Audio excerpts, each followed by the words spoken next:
welcome to More Music Please, a Quarantine Beat. I'm your host, NK. Join me and my guest as we explore how the music industry is staying busy and keeping connected during lockdown, and also just talking about whatever. Let's get started.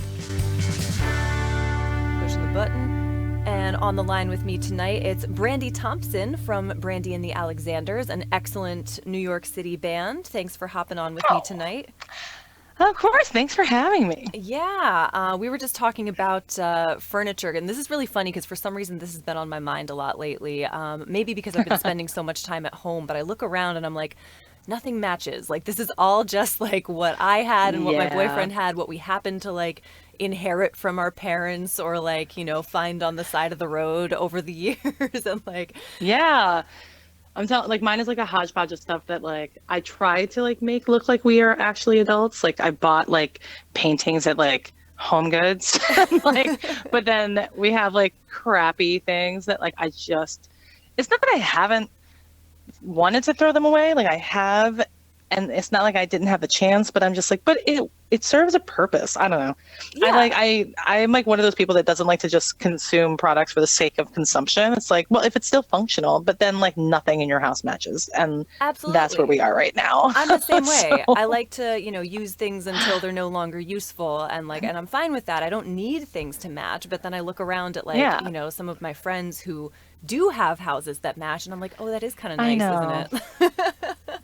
I know, but the thing is, like, it would cost so much money to like actually do it. Like, That if you too. wanted to have like whatever theme, like, oh, we do this like, I don't know, classic like 50s, 60s theme, or what the grayscale thing. Like, I'm like, I don't have anything that Yeah. matches any kind of theme. I can't even play off like I have some kind of style in this house. It's just like, I mean, this has been here for a it's while. doable though. Like, I actually just went to a friend's house for the first time who was actually also on the podcast, Lara Hope. She's another really great musician, and we were talking a little bit about it because she and her husband just bought a house right before the pandemic and have been Oh, like nice. spending all this time like fixing it up. And usually they'd be on tour, so they have all this time to like decorate. And they have a very strong like rockabilly aesthetic, and their place is like, it looks like them already. And I'm like, you know, I was looking around and I was like, look at all these little touches everywhere. Like, you know, it's not necessarily that like they bought, you know, the furniture set, but just everything looks like them.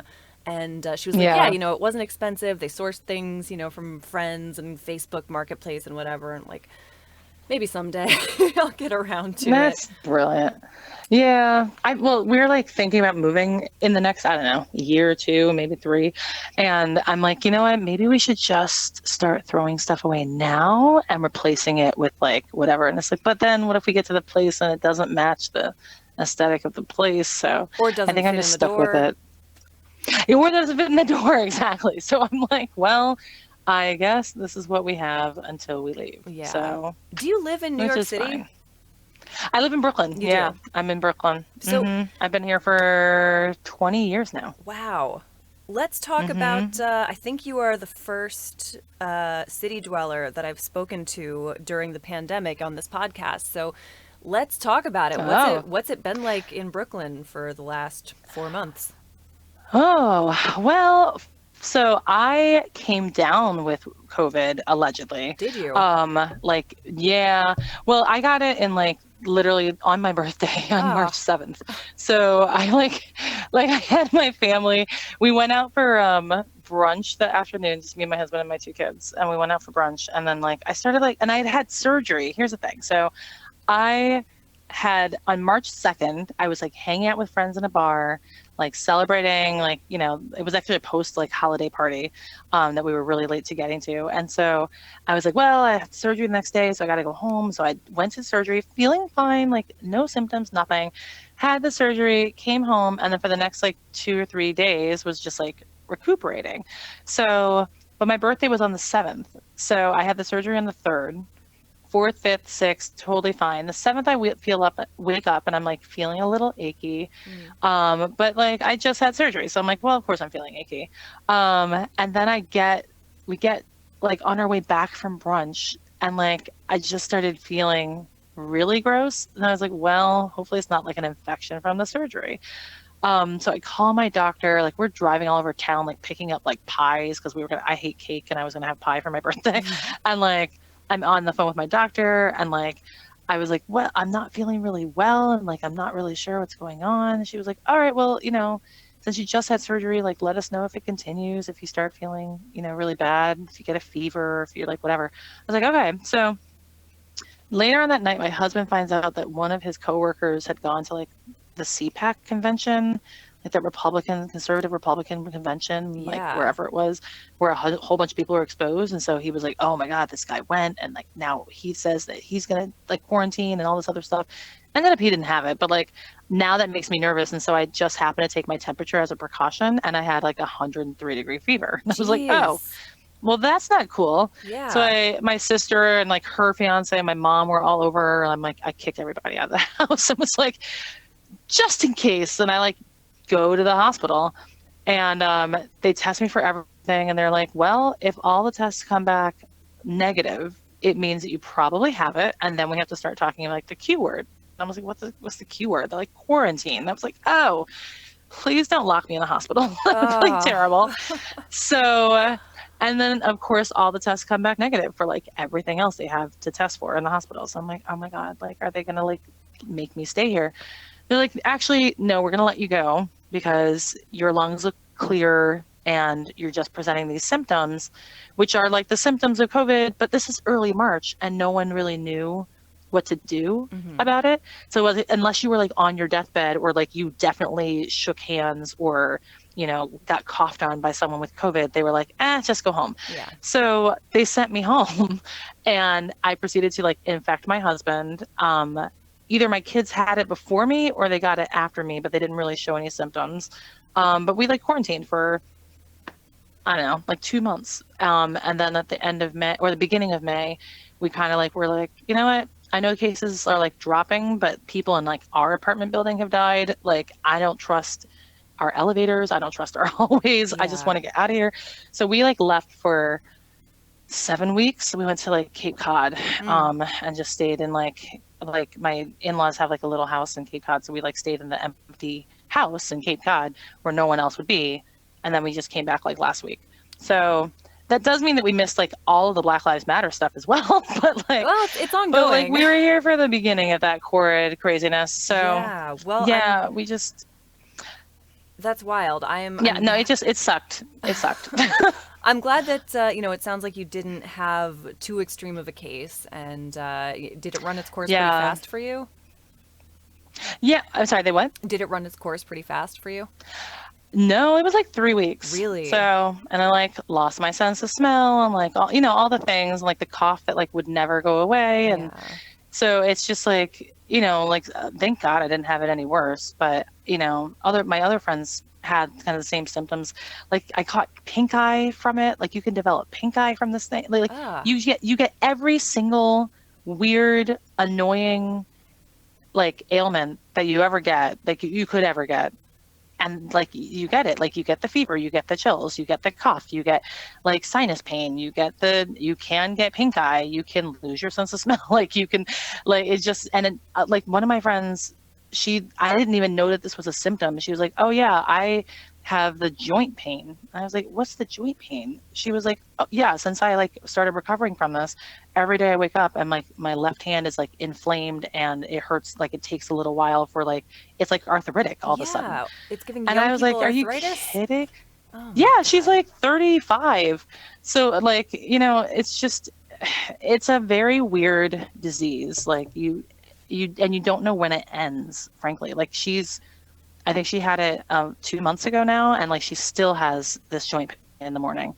So it's just like, I don't know when it's gonna end. Like hopefully it does end. Yeah. So it's just like the most weird thing to get. I hope you don't get it. Like everybody should wear a mask and wash their hands and be safe. I bought like goggles, not goggles, but like safety glasses, because like my other friend was like, yeah, my doctor told me that someone coughed in his eye, and that's how he got this disease.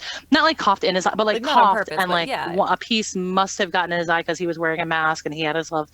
He's a doctor, but he wasn't wearing the glasses, and so he ended up developing the pink eye first, and then developing all the other symptoms. So it was just like, holy crap, like this is the worst Dude, it's thing. so terrible. And like this country has just fucking blown it. Like it's so embarrassing, Yeah. to look around at the rest of the world. And like, I was just on a walk with the dogs before we got on this call, and I went, I went uptown. I went to like the part of town where like there's usually less people walking around, and I had my mask, and I walked through this park, and there was a Zumba class going on in one part of the parking lot with like a dozen people who were standing maybe like 3 feet apart from each other, no masks, jumping around, breathing heavily. Oh my God. There were Wow. kids playing pickup football. There were people jogging with and not a mask in sight. I was the only one walking through the thing with the mask. I was like, oh my God, like come on. And then I walked, to the restaurant part of town, and there were people lined up on the sidewalk to go eat on this tiny little rooftop bar where you can't possibly stay away from people. It's like, come on. Wow. Just because you're I just don't get outside it. does not mean that you're immune. And these, this is a liberal pocket. These are people who I'm sure Yeah. all think that, they're being careful and, oh, we're outside, we're taking precautions. But like, guys, we have to do better. Yeah. Yeah. I mean, that's the weirdest part is that like, I read somewhere that was, I don't know, like a meme on Facebook or something that was like, just because they say that you should, I mean, the only reason they're saying like go out to these businesses is so you spend money and put money in the pockets of the economy. Yeah. Like it is not for your safety that they're saying, hey, businesses are open and safe. They're not safe. They just need the money. And like, no one needs to spend money that badly. No one needs to go out to a restaurant that badly. No one needs to go to a store and go shopping.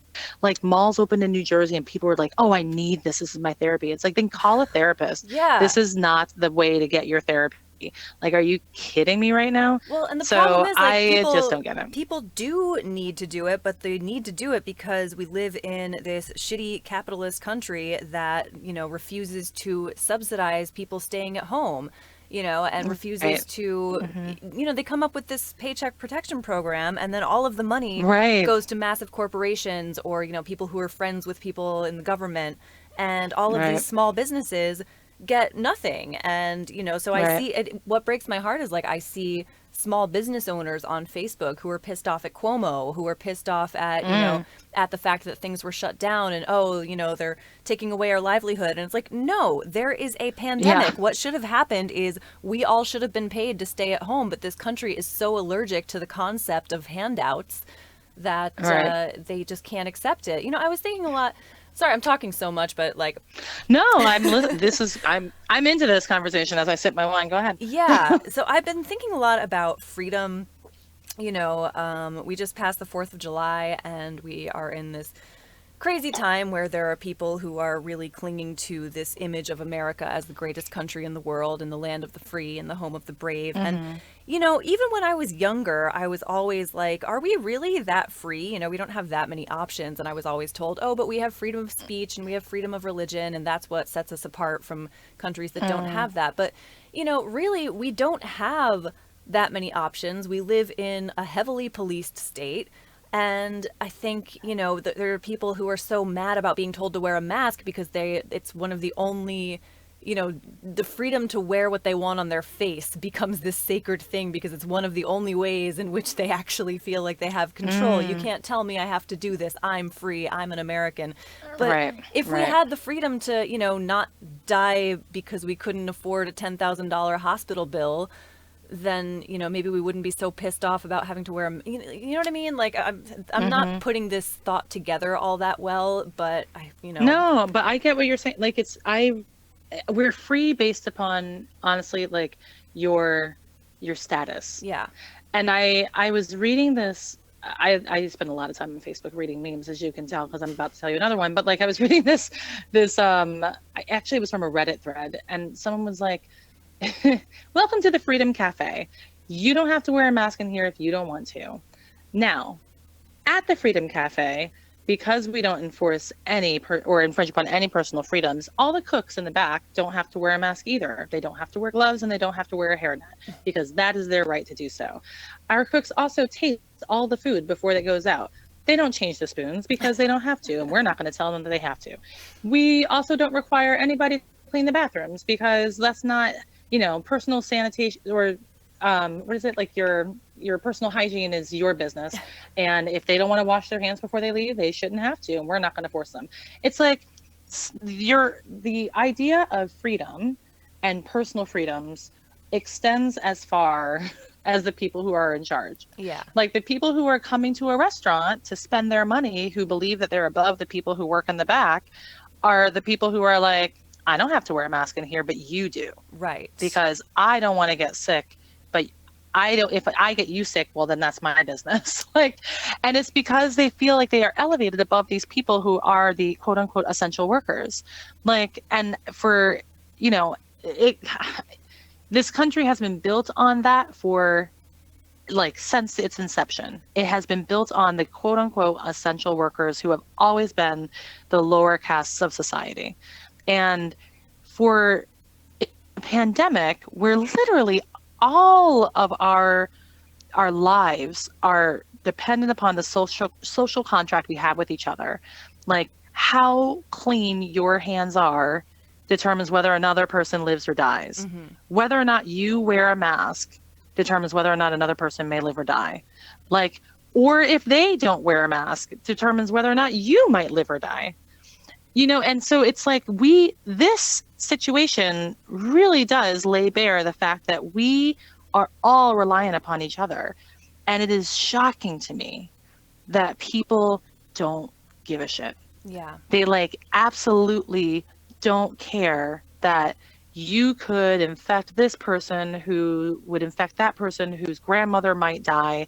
And that person meant a lot to this person. You don't care. You don't care that you might get my kid sick, who might not be symptomatic, but may in 2 months develop like Kawasaki disease syndrome and end up dying. Like the idea that like it doesn't affect me directly, though it might affect you, and that people can absolutely disregard that concept and be like, well, if it doesn't affect me, then like who cares, is astounding. And to the me. cognitive dissonance, because those same people who have that attitude of like, well, you know, it's my choice and I can choose to take the risk, and you know what I do is about me and blah blah blah, like, you know, the people who don't care that, you know, their decisions affect other people are the same people who in the same breath will claim that they're offended by Black Lives Matter because they think that all lives matter. And the same people who will claim that they're offended by legal abortion because they are pro-life. It's like, motherfucker, you think you're pro-life, you think you believe all lives matter, but like when push comes to shove, if all lives matter, then wear a mask. Yeah. Like literally. Yeah. Fucking put your money where your mouth is. I saw someone hold up a sign that was like, my body, my choice. I don't have to, no mask, hashtag no mask. I was like, do you not see they don't the hypocrisy? Either they don't or they don't care, or I think at this point they honestly like that it's hypocritical. They like that it's, you know, upsetting to other people, because I really think there's this deep anger inside half of this country that they just want to hurt the other half, and like it's fucking insane. It really is. It truly is. I mean, that's literally why we've been locked in my apartment for like since we got back. It's been what, 2 weeks? We went to the park once. Like we don't walk down the hall. I don't think I've gotten my mail in a few days. Like I just, because people in my own building where people have died, where I live in Flatbush, Brooklyn, which is like not the epicenter. Like I think Elmhurst, Queens was like the epicenter, but like we were like number 2 or 3 on the list of the most number of COVID cases in the city. And it's like, it's because the people here don't care. Like they just don't care. It's not that they can't afford masks. It's not that they're all essential workers. Like more people in my building are working from home now than like have ever been before. It's that they don't care. And it's not just Flatbush. It is across the city. And that's why I mean, like, unfortunately we have more people in New York City than like who do care than like in Texas or Florida, where they literally don't care.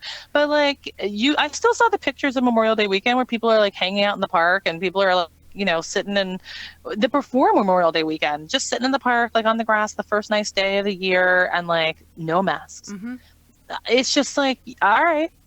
This is Whatever such you a guys want to small do. thing we're asking people to do. Just wear a little stupid piece of fabric in front of your face. It will help so much. And then, Yeah. the There's sooner we all fashionable do this, ones. It's like they're cute now. Go yeah, get one. they can be cute. I have a friend who makes really beautiful dresses, and she's made some masks to match some of her dresses. It's like very, very cool, Cute. very put together.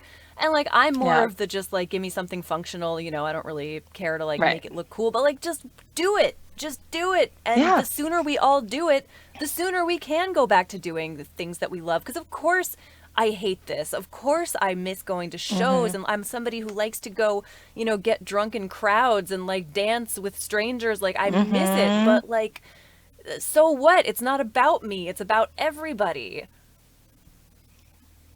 100%. Yeah. 100%. And you It too. is. It is the most frustrating thing to see. Yeah, and you're in a band. You're in a cool band. I'm sure you're fucking dying to get back on stage. Yeah, man. This time last year, we were just getting back from Chicago. We did a festival in Chicago and a couple, like another venue in Chicago, just for like a quick July 4th weekend thing.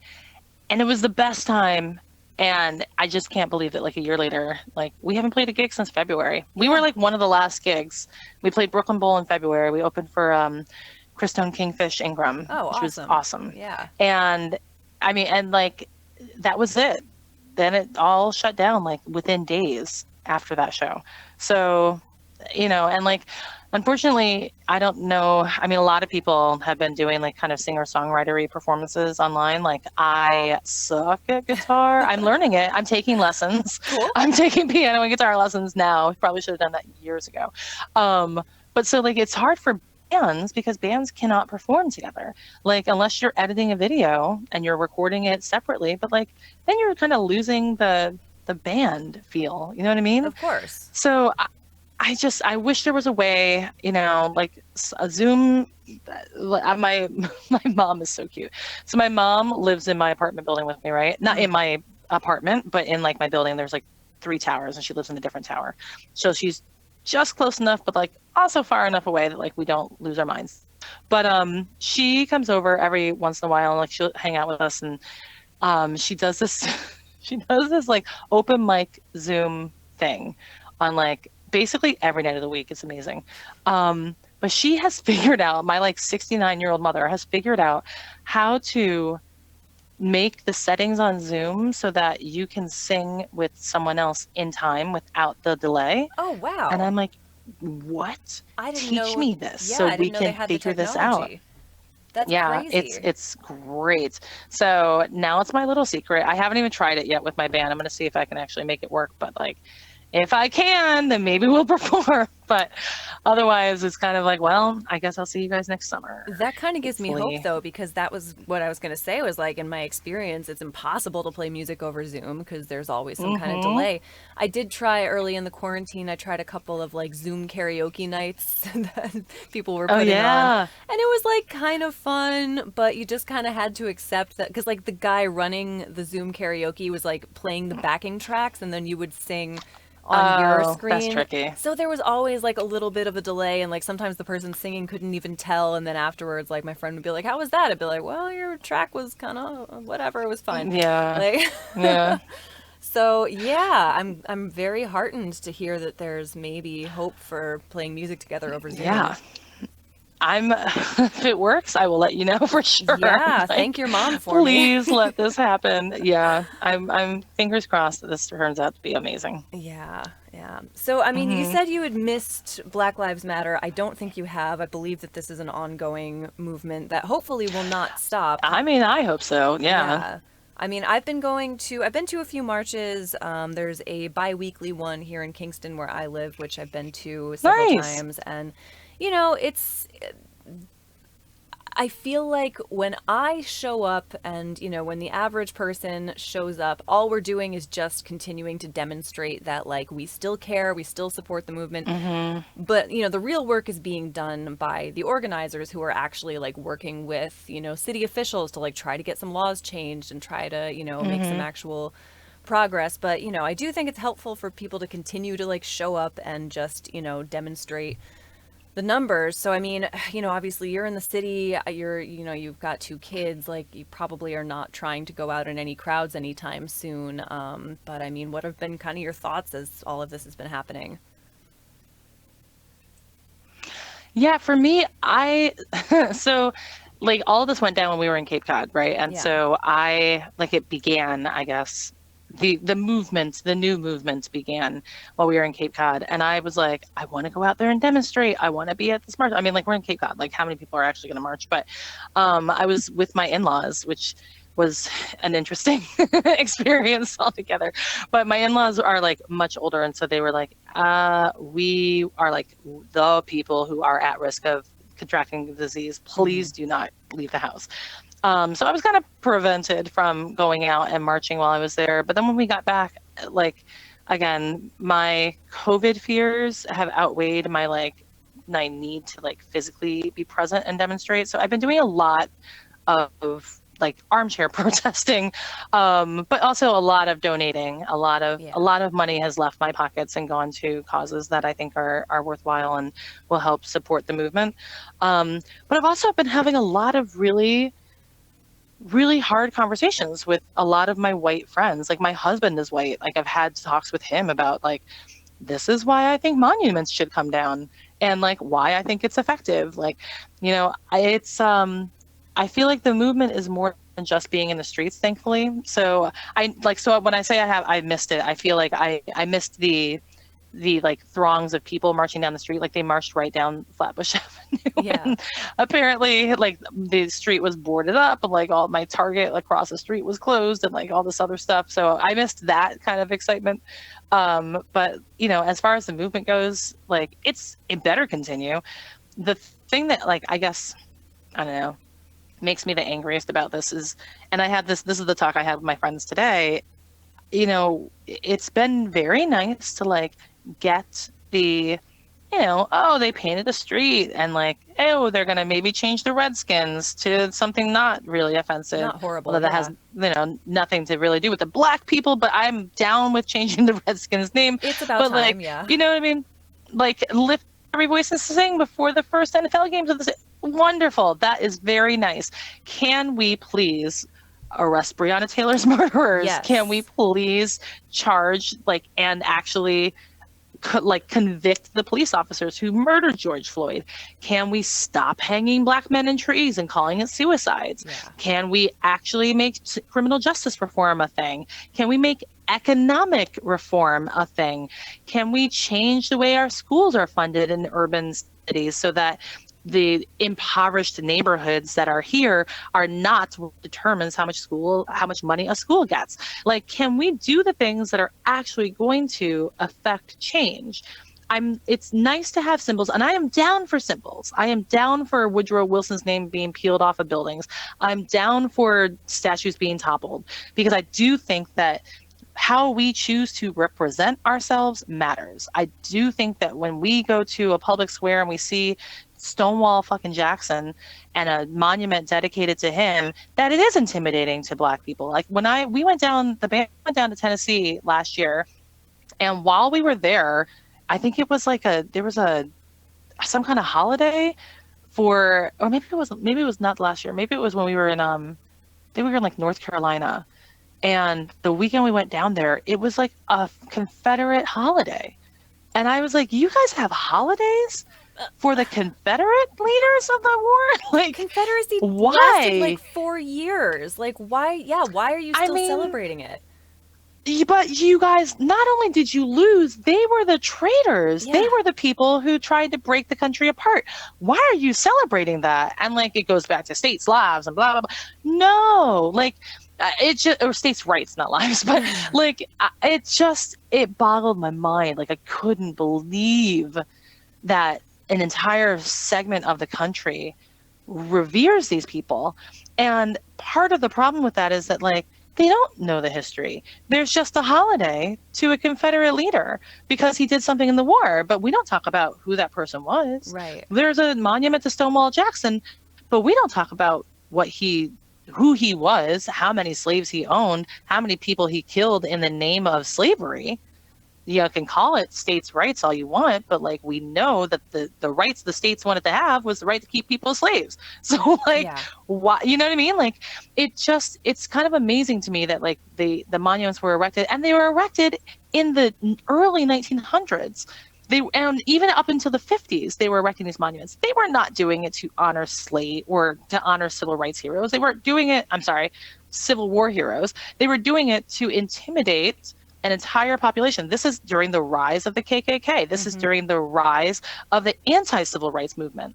So this was not done, for any other reason than to show Black people and other minorities in this country who was really in charge and Right. who we really upheld in this country. And that's why people want to topple these down, because they do represent something, and they are something that people who are on the other side of history, the wrong side of history, can attach themselves to and say, no, see, we got a monument to this guy. It's okay. And what he believed was okay. And the war that he fought was okay. And the reason that he fought that war was okay. If those are taken down, like, and my friend was like, but if you destroy history, like that's how it repeats itself, because people don't even know that this was a problem. It's like, well, fine. Let's create little monument museums across the country where we can put these monuments to terrible people in and say, hey, you want to come and see like a monument to Christopher Columbus? Cool. It's in this museum, and we'll explain why Christopher Columbus was actually an idiot and how terrible he was. Yeah. Like, let's have that conversation. But it's not going to just be on display where anybody can come and be like, oh, Christopher Columbus, he must have been a great guy. That's like, the thing. That's where, Yeah. When you erect a statue to somebody and put it in a public square, you are saying, this was a great person who, made contributions. And I think even more insidious than the people who, straight up think that they were great dudes, are the people who want to act like they can have it both ways. Well, Christopher Columbus, sure, maybe he did some things wrong, but ultimately, he made these great contributions to the founding of the country and blah, blah, blah. And like, no, he was a genocidal rapist who, fucking didn't discover this country. Like, this country was already here. People were here. Yeah. Like, no. And like, we're not gonna, at this point, there's very little chance that we're ever gonna forget the name Christopher Columbus, even if we knock down every fucking statue of him. Like, we're never gonna forget Hitler, and there's no statues of Hitler anywhere. Like, that's how we should be that was taking my it. friend's counter argument, actually, because he was like, there are not statues of Hitler anywhere. And I'm not saying that there should be, but the problem is that the neo-Nazi movement that's happening in Europe right now is happening because they erased all of that terrible history. I don't think they didn't erase all of it. Yeah. And again, like, and I'm just kind of relaying his point. I'm sure that he's a professor at a college. Like, he has a lot more to say on the subject, but like, and I've been to Germany. Like, they have plenty of monuments to the war. Yeah. But the monuments that they don't keep are the monuments that depict the Germans who were complicit. They have lots of monuments to Jews who were killed, to the non-Jews who were killed, to, this is the battle site of blah, blah, blah, blah, where like this building was destroyed, yada, yada. Like, we see all of those monuments. But if you said this was a site of, Hitler's birthplace, Hitler, a normal guy just like you, who ended up being an insane murderer, that's not what they say. So when they like kind of shy away from talking about the people who caused the damage in that way, then you lose that context. That was his argument, which is why he was like, I totally agree with you. Like, we should put those monuments in a place where like people have to go to see it. But at the same time, if they don't want to go and see it, then they might not get that teaching. But I feel like, those lessons are available, and people who don't want to hear it aren't going to hear it anyway. You can still find examples of, Nazi propaganda. You can, some of their films that they made are still out there. We all know that, Hitler was a painter. So if we're talking about, needing the context of Hitler being a normal person at the beginning of his life, like, yeah, he was a guy who painted shitty still lifes. Like, we all know that. But if you choose to, look at history from one perspective, then you're gonna choose that. You know what I mean? Like, Yeah. I don't think Yeah, the well, and statues that's are what he helpful. actually was asking me, like, what do you think about the Gone with the Wind thing? Mm. Like, do you think that they should have kind of the disclaimer and say, like, this depicts like scenes of slavery, which was terrible? Or do you think that they should just not show it? And I was like, well, let's table that for a second and think about what happened to the Cosby Show and Bill Cosby. Mm. When Bill Cosby was convicted of his terrible crimes, you could not find an episode of the Cosby Show anywhere. You still can't. Like it's gone. It's erased. It disappeared from history. Bill Cosby's name was taken down off buildings. Anything that he it was like the Bill Cosby, School of this or the Bill Cosby Award for blah blah blah blah blah. Gone. Mm-hmm. Changed. All the names changed. And he's in jail now. And the thing is, and believe me, I am all about Me Too movement. But the thing is, what he did was not the sum of his work. The problem that I have with Bill Cosby being erased from history is that Bill Cosby's work represented Black excellence, which is the problem with taking that off the table, in my mind, is that like the Cosby Show, I mean, and that wasn't his only thing, but the Cosby Show specifically was an example of Black people at the top of their game. Bill Cosby was a doctor. Felicia Rashad played a lawyer. Mm-hmm. They had 5 kids. They lived in a beautiful brownstone in Brooklyn. They had normal problems that weren't at all, not always, but that 9 times out of 10 weren't tied to their race. They were just a normal family. And that's what the show depicted, is that Black people can be intelligent, normal, rich, and successful. And now that entire narrative has been scrubbed mm-hmm. and has been shelved from history. So I was like, I don't necessarily see how taking Gone with the Wind off the shelves helps. I think that when you take that off the shelves, when if you're, who was it? Like Netflix removed it and then put it back for a while or something like that. Like either all of it has to go. Anybody who's ever done anything negative or wrong or anything, it all has to be removed from whatever. Or we put the context in it that we need to put in it. And unfortunately, that does mean that you run the risk of people interpreting things their own way. People might look at the Cosby Show and be like, and can't get past the fact that he is a rapist and a sick fucking sexual deviant. And that's 100% legitimate. Yeah. But there are other people who are going to derive from that, like, who may not even know who Bill Cosby was and be like, oh, look at this. Like, Black people aren't just fucking criminals or, living at the bottom of the totem pole with like, no money. And like, if you look at any Tyler fucking Perry show on whatever, the CW or like whatever channel it is now, it's all like, it's almost comical how Black families are depicted on there. And comical, not in a great way, because I don't think any of those shows are funny. Mm. But when you look at how Black people, like the not the Renaissance, but like the golden era of Black television happened in like the 80s and 90s, when Black people were actually depicted as equal human beings under the same sun. Yeah, for the first time, pretty much. For the first time, and it declined from there. Like, it has not gotten back to that point at all. Like, now our shows are still relegated to like BET or the CW. You find like Black people sprinkled in like, network TV here and there.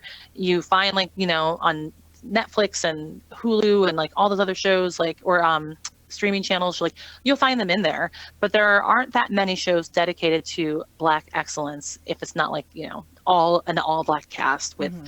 the theme of like upstairs, downstairs, or like whatever the deal is. And so with that, it's like, I fall in this line of with Gone with the Wind. I think that it needs to be out there with the context that this was terrible. It needs to be out there. Like, I mean, you can't remake the movie, unfortunately, and that's what kind of sucks about it, is like you have this slave woman who's happy to be a slave, happy to work for her master, and she loves this woman and she would do anything for this woman, and like I mean, I haven't seen it in like 20 years, but from what I remember, it was not like a sad depiction of a slave and the fair life that slavery doled out on her. It was like, oh, she was like this kind of like character She was in like a in the complacent side background character. who didn't Yeah. really matter. And when she was there, she was like happy to do her job. Mm-hmm. And like, if there was a way to kind of change that, that'd be great, but there isn't. So like, yeah, putting some kind of context on Gone with the Wind and being like, this depicts slavery, which was an awful time, is, I think, the most effective way of at least putting it out there and putting it in people's mind that this was not a good thing. Right. And I think the same thing should be done with like the Cosby Show. Put it out there like, this stars Bill Cosby, who is a terrible person and is now serving time in prison Right. for like drugging and raping women. But give the royalties to the rest of the cast that did nothing wrong. You know, let the Black excellence be on display and let people take from it what they will. No one's going to take from it like that sexual assault is okay by watching Bill Cosby, you know, tease Rudy Huxtable about something like, but you know, and they might take from the Gone with the Wind the context of like, oh, Black people really liked being slaves. That's in my mind a more dangerous thing to be putting out there, yet the Cosby Show is a thing that got taken off. Yeah, so but I think, you know, if somebody thinks that, you know, if somebody watches the movie Gone with the Wind, because I remember I watched it like in school, we talked about it and we watched the movie, and you know, we all knew at that point, we were probably in like middle school, and we had been told a little bit at least about slavery, and we all knew that what was depicted in Gone with the Wind was not the reality of it. And it's a very, you know, it's a movie about a rich girl who lives on a plantation. Like, she's the central character, and it, you know, follows her struggles through the Civil War. And like, obviously we knew that there were lots of other people, lots of Black people, you know, lots of enslaved people who were also alive and struggling and, you know, living their lives and trying to survive during that time. But, you know, that wasn't what the movie was about. So I think it's incumbent on society to tell our children and tell each other and, you know, understand history, and then we can watch these movies with the lens of like, okay, you know, I can appreciate that there were, you know, groundbreaking film techniques in this movie and some good acting and some amazing costumes, but know that what I am watching is not historically accurate in every sense, you know, and know that it was created in a very, you know, in a time when people were so biased that they weren't even thinking about that shit. And they had the audacity to like have the only two Black characters in the movie be these complacent enslaved characters, you know, so yeah, I agree. I think a disclaimer at the beginning would be great. But I think more important, we should just be aware, and we should be making each other aware. And yeah, I'm glad you brought up the Cosby Show. And I agree. I struggle a lot with like, can you separate the art from the artist? You know, there's been a lot of people since the Me Too movement began. Like, I really used to love Louis C.K. and obviously, you know, he is no longer a person that I care to support financially. But, you know, some of his old stand-up was brilliant, and the show Louis was brilliant a lot of the time. And Michael Jackson, you know, it's still a little bit of like gray area about what really happened, but I think it's pretty plausible and pretty, you know, at this point, like everybody pretty much accepts that he did some horrible things to some children, but was a genius as well, and like created some incredible music, and, you know, was a once in a lifetime talent, you know. And it's like, should I feel guilty for like playing Michael Jackson at a wedding, or like listening to Michael Jackson in my car? And like, I don't know, maybe I should, but like, on the other hand, you know, like, where do you stand on that? I guess. Well, you know, and I actually want to tie that back to like where we started, which was kind of like the country on a whole. Like, this country did terrible things, like, right? Like, it was built on the backs of slaves. Like, George Washington was like a slave owner himself. He had many slaves who tried to escape. Like, he was not a very nice man. And he actually, I just read, he like found ways to like kind of subvert the law so that he could keep his slaves when he traveled, because some laws were like, if you have a slave here for longer than a year, then they're free. And so he would like cut his trips to like 6 months and recycle the slaves so they wouldn't be there for any 12 consecutive months. So like they wouldn't apply. Like, he was an asshole. Dude, not to interrupt, but do you know about Oni Judge? No. Oh my God. So I actually I have drunk history to thank for this, for the reason that I I know love drunk the reason history. I know was just this watching it the story. other night. Oh my God. Yeah. So George Washington owned this woman named Oni Judge, and she escaped and had children. You know, Oh wait, yes, I did hear about this. Yeah, yeah. but continue. So she escaped, and George Washington was so flabbergasted that she wouldn't want to be his slave that he made up this whole thing about how she must have been like stolen by a Frenchman. So he like tracked her down and was like, "It's okay, come back. Like, we know the French stole you." And she's like, "No, like I ran away because, you know, you were making me be a slave."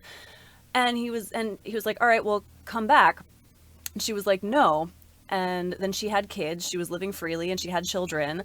And he passed a law that any children of any former slave would be owned by him, would be owned by the previous owners. Like, it was so fucking transparent. So she, instead of living comfortably and raising her children, like, you know, wherever she had been living, she had to like go into hiding, go into exile, like live in the fucking woods. And yeah, she managed to stay out of his clutches. But like, Jesus Christ, like, this is the man that we worship as like the father of our country. Like, this is our dad. Like, no wonder we're so fucked up. And that's the thing. It's like when you look at kind of like trying to separate, you know, as we were saying, like the art from the artist, and trying to separate like the person from the things they did. Like, I don't necessarily think that these people should be celebrated for what they did. Like, I think that you can't really separate the two. Like, I don't think that you can, even with the Bill Cosby thing, like, there should be a fucking disclaimer that you should say, like, no, this person was a terrible person. Just so you all know, like, terrible, terrible person. But Bill Cosby doesn't, even the monuments that were dedicated to Bill Cosby have been taken down. Like, with George Washington, like, a lot of those still stand. And I think that, sure, like, did he start this country? Yeah. Did he only start this country for like half the people who were residing in it at the time? Like, yeah, the other people he didn't really count as people. So I think that there has to be that context brought into it. I think that when you try to separate art from an artist, like when you talk about Michael Jackson, you can't talk about the things he might have done, or it can't not, you have to, I should say, talk about the things that he might have done to children. You know, when you talk about Louis C.K., like, sure, you can watch his stuff, but like, again, let's also remember the things that he did to these women. Like, there are, I don't think that, you know, and I sometimes I guess I straddle both sides of this coin sometimes, but like, you can't necessarily hide the history. Like, should it be, I don't know, like, in terms of the history of like our country and the monuments that are erected, like, I would like to see it kind of, you know, all put into these museums where, you know, almost like having a banned book list, like have a banned persons museum where, like, no, these people like did exist in this country, and they were, you know, they did things, they did some good things, but they also did really, really horrible things that kind of outweigh the good. And they just happen to be presidents, and that sucks. But in their place, can we put up monuments to the people who did amazing things? Can we put up a monument instead? You know, when you take down the monument of George Washington, maybe erect a monument of the black man who was like literally the first person to die in the Revolutionary War. Like, when you take down the monuments of Woodrow Wilson, maybe put up a monument of a Native American. Like, there are people who were on the right side of history, or who were the victims, who we should remember, so that we can preserve our humanity and understand why these people whose monuments were taken down were wrong in the first place.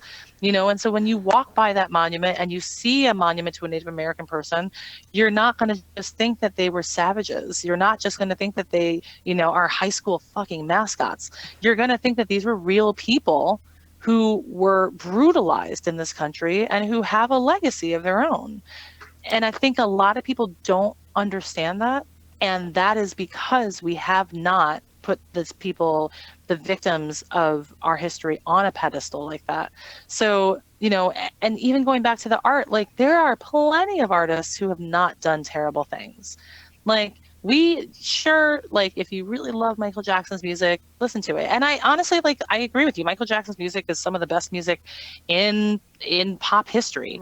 But I don't think it should be taken off of radio stations and like hidden from Spotify or like whatever, simply because he was, you know, Personally a he had monster, right? some issues. Like, but because I think that the music does say something for who we were as a country, as a world who loved his music, what pop music sounded like, and the best pop music sounded like at that time. You know, you can't hide that stuff, but also promote other artists who were fabulous and who didn't have this other legacy behind them. So I kind of think that like there is a time and a place where we talk about them as for the good that they did, but it always has to be put against the context of the other things they did. And that's the problem that like we've been running into, is that we haven't had those two narratives together. They've always been like, you got to look somewhere else for the other narrative. Yeah. So yeah. I hope that like going forward, I hope this whole movement has taught us that like we have a lot to learn about our country. A lot of people don't know the history of our country.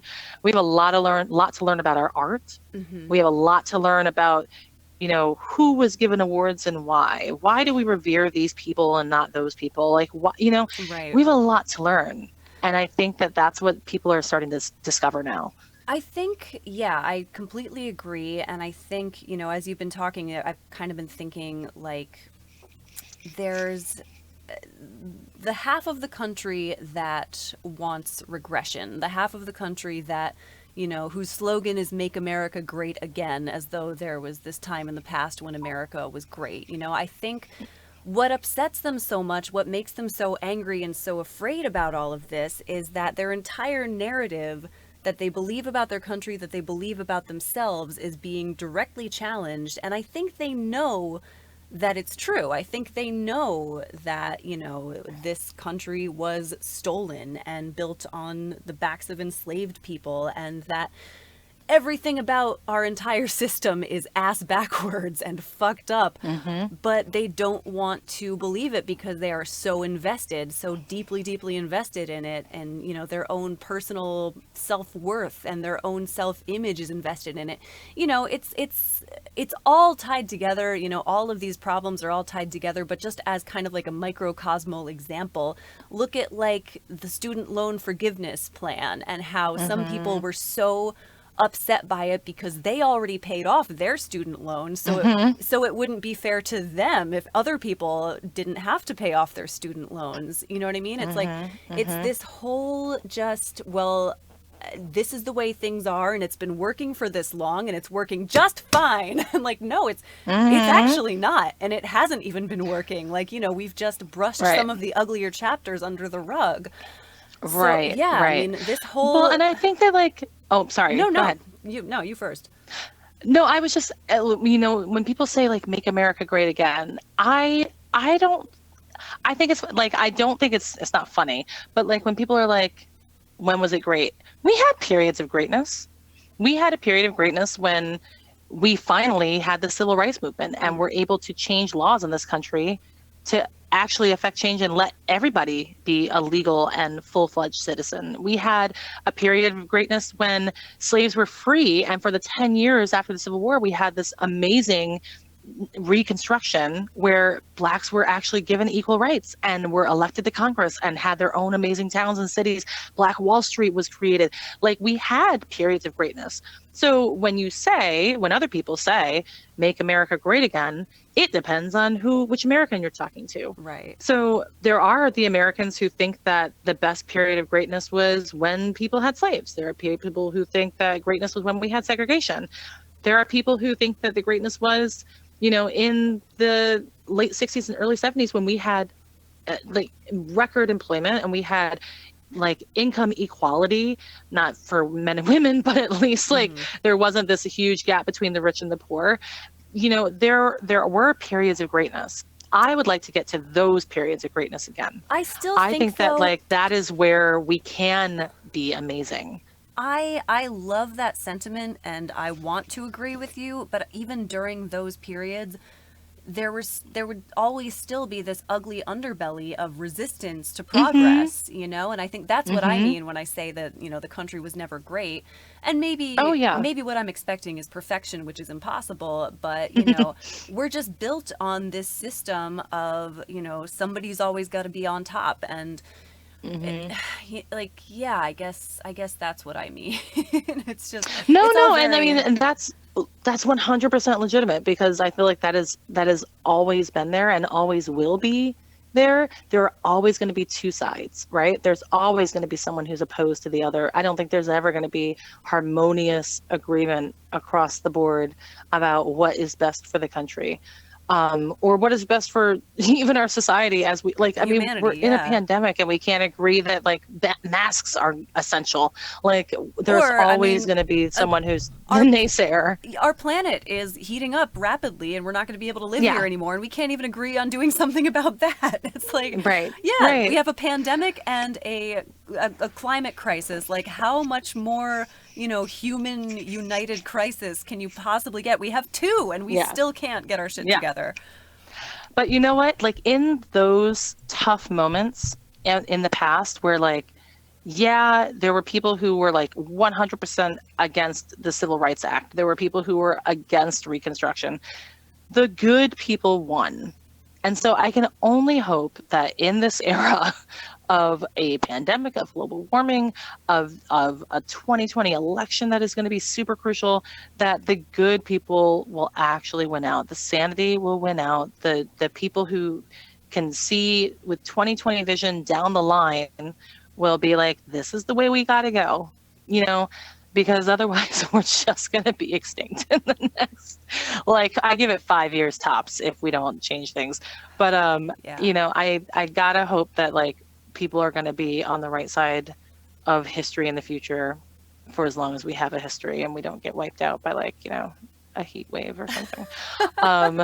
Well, I'm just keeping my fingers crossed Oh, that man. that we are alive long enough to be able to look back and be like, look, we did it, we won. Yeah, But that was we'll see. that sure was a crazy ride, huh, guys? Right? Remember the last century? That was wild. That was crazy. Remember that time we Yeah. put Donald Trump in charge of a country? Oh my God. And I love that Kanye's running. I can't.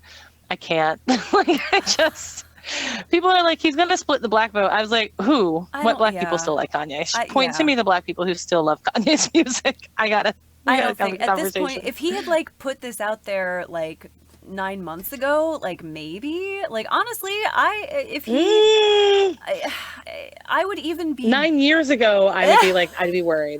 Like, I would be willing to hear him out. I mean, but no, please don't. No. We're done with celebrity presidents. We're not even Yeah. entertaining this idea. It's over. no, you're right. You're right. It was should have been Although, over the second it began. I will say, I know that our country has laws in place that prevent it, but I fucking wish Arnold Schwarzenegger could be president, because he is I crushing the know. game. I mean, what a great dude. Just, I mean, I don't know. I mean, I'm not like too much in there's two camps and I'll never, ever vote Republican. Like if there was a guy who was a genius and who really had all the right ideas, then yeah. But for me, Arnold is too much of a kind of capitalist Republican for me to yeah, ever I guess entertain that idea. that's true. That's true. And he is another white guy, but I follow him on Instagram, and like, he just is just saying all the right that's- things. And I know he's a politician, and I'm Yeah. like, he is a celebrity, but he's also a politician, and he's smart and he's articulate,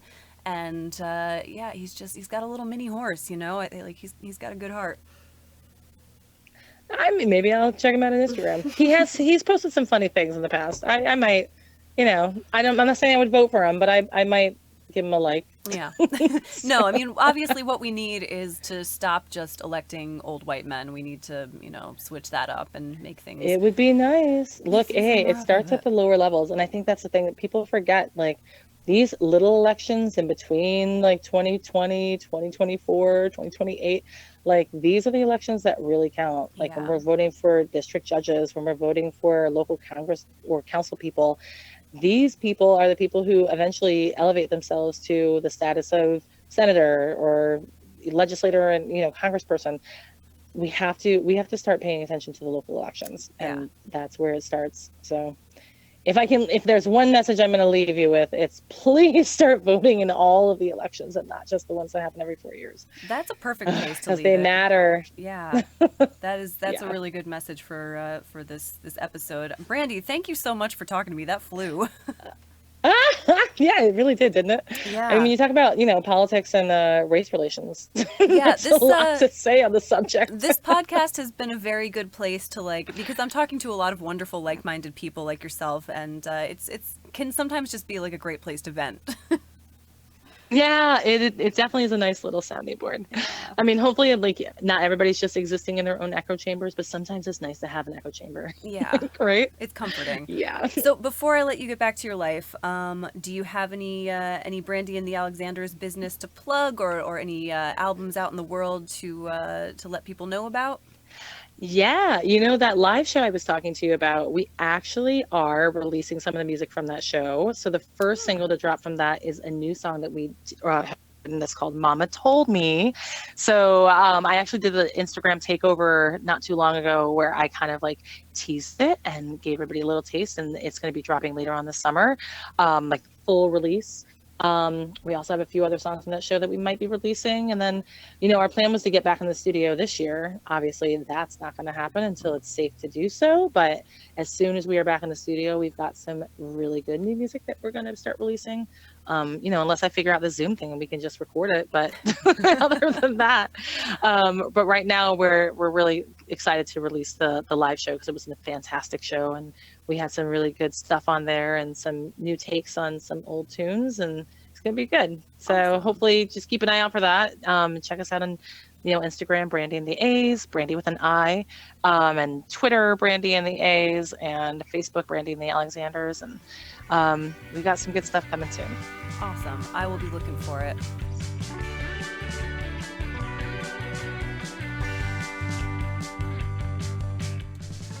Thanks for listening to More Music Please Quarantine Beat. Follow the show on Instagram at moremusic.podcast and check out the website moremusicpodcast.com for new episodes. Questions or comments, email moremusic.podcast@gmail.com.